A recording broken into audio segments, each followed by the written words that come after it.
les députés de Pastef ñoo seen bopp ñu ngi reyante ci seen biir ci loolu. parce que. waaw foofu lay enchaîner. Serigne Saliou Gueye lan moo xew actuellement biir Pastef parce que ñi bokk benn mbalk dem bee joxoñante ñii naan ñenn ñi du lii lañ diggante woon. tey ñii li ñuy doxale sa Waly Diouf Bodian def poste bind daas fanaanal par rapport à quoi par rapport à Pastef li fa xew par rapport ak réew mi qu'est-ce qui se passe réellement Serigne Saliou Gueye vite fait. Au sein de Pastef d'abord il y a un problème de communication qui se pose. Pastef j'ai l'impression que seen instances yi les instances quand même ne fonctionnent plus. Il faut que nit ñi bàyyi que lépp ça tourne autour de Sonko. Sonko lui c'est l'âme du Pastef. Mais cela veut dire que aussi que les autres que branches yi dañu war c'est-à-dire que bu nekkee ci bopp bi branches yi dañu war a fonctionner. Les structures doivent fonctionner, les gens doivent se réunir, les gens doivent parler. Parce que cette histoire des véhicules là bu ñu toogoon seen biir toog waxtaan ci dans le parti mais dinañ ci am position. xam nga boo gisee à l'époque Mamadou Dia bu doon wax naan la primauté du parti même sur l'appareil d'État.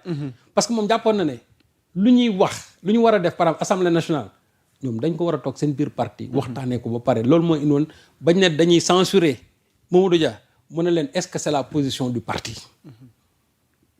ay député mënuñu tëb te parti bi tooguñu waxtaan donc parti bi bu ñu toogoon ñoom seen biir seen i kuréel ñu ne cette histoire des véhicules là di nga dégg bu boobaa di nga am une multitude d'opinions. su boobaa yéen ngeen jël benn ki ngeen tranché yow au niveau de l'Assemblée soo ñëwee en tant que président mais nga gën nga wax la position du parti par rapport à ça. Mais nag tu prends une décision unilatérale. ci la ma yaakaar. Et puis ñuy wax nga ne je l'assume man sa baatu je l'assume la wax dëgg yàlla baat la boo xam moom rafetluwuma ko ci dara. amu foon place. non parce que xam nga je l'assume moom foo ko waxee rek. foofa moom mën nga ko tekkil ne maa tey li ma def. te loolu ça ne fonctionne pas comme ça boo nekkee ay nit da ngay déggu ak ñoom di waxtaan ak ñoom. parce que nit ñi aussi ils ont leur opinion par rapport à ça man gis nga opinion bi ma ci amoon sous le régime de Wade. sous le régime de Macky dama daan def même calcul yi nga xam ne li ñuy yàq par at. kooku dinañ ci ñëw. waaw ci xam naa jotaay yi waaw ñëw pour ñu donc nag su fekkee ne tey dañuy wax ne presse dafa am. man j'aurais compris ñu ne assemblée nationale day ñoom day dinañ fa économiser léegi par at 5 milliards 6 milliards wala nangam ñu ne y a des efforts qui ont été faits mais si c'est le même système de Macky qui est reconduit c'est le même système de Wade qui est reconduit. Ça signifie que assemblée nationale ils sont dans la continuité. et puis foofu. ci point yi mujj yi sa jigéen sunu consoeur Binta Diallo dinu xamal par rapport à ce même système que aujourd'hui il y a une relation très profonde entre Macky Sall et Diomaye d'ailleurs même ñu naan Macky mooy coacher Diomaye te tey ñuy gis ni Diomaye wala tey régime gi ni muy doxee daanaka waroowul ak li fi ne woon démb sëñ Saliou Gueye. xam nga yoreel bindoon na fi Diomaye le nouvel homme fort du système. waxtaane woon nañ ko fi. waaw bindoon naa fi. Pourquoi nous on l'avait écrit. Pourquoi sëñ Saliou Gueye je te repose la question. On l'avait écrit. Parce qu'on a dit on a vu que. li fi système bi bàyyi woon. léegi moom la Diomaye di pérenniser. D'abord li ma fi doon wax léegi le système de la justice. Cette justice là qui continue toujours dans les mêmes ci la mu nekkoon. Et en plus de ça aussi le fait de vouloir réhabiliter les gens du système. Transhumance bi comme bi commencé avec la coalition Diomaye. Parce que coalition Diomaye c'est ça bu ko gis xam ne transhumance ña fa nekk yëpp c'est des transhumants et puis ñoom ñëpp c'est des gens de Diomaye. Et en plus la reddition des comptes aujourd'hui c'est au ralenti. Alors qu'est-ce qu'on nous avait dit pendant la révolution que ne bu ñu ñëwee ñëpp ñu nga xamante ne dañoo amal dërëm nguur gi dinañ ko fay jusqu'au dernier centime. Ce qui n'est plus le cas aujourd'hui. En tout cas ni ñu gisee muy doxee nii avec cette flopée de liberté provisoire avec cette flopée de cautionnement avec cette flopée de contrôle judiciaire. man jàpp naa ne système bi ba léegi ñu ngi fi. Quand on parle maintenant de révolution mais il faut renverser la table. Parce que dara baaxu fi système moom dara baaxu ci. Les gens veulent vous faire croire que oui système bi ça veut dire que non man un système moom. Système il faut renverser la table. relation Sonko Diomaye. waaw vite fait. relation Sonko Diomaye man li ma jàpp mooy tant que la coalition Diomaye est là. parce que lii xeeñ ci yenn xibaar yi on nous parle déjà d'une éventuelle limogeage du PM Ousmane Sonko. non xam nga. Il y a ce débat aussi qui est posé. yaa Moussa. Ousmane mu xëy ba ñu nekk PM. dégg ngeen keroog mu koy wax. nee leen nekk PM. tere wu ko nelaw mais c'est que Ousmane Sonko nekk président moo ko terewul nelaw Ousmane Sonko bu ne bëggoon nekk président nekk na ko. Quand on avait proposé Diomaye mais il avait toute la latitude pour dire que may dem. par la suite parce que Macky Sall lui avait ouvert la porte. donc kooku xam nga nekk président taxu ko nelaw. kon tey nekk PM tere wu ko nelaw.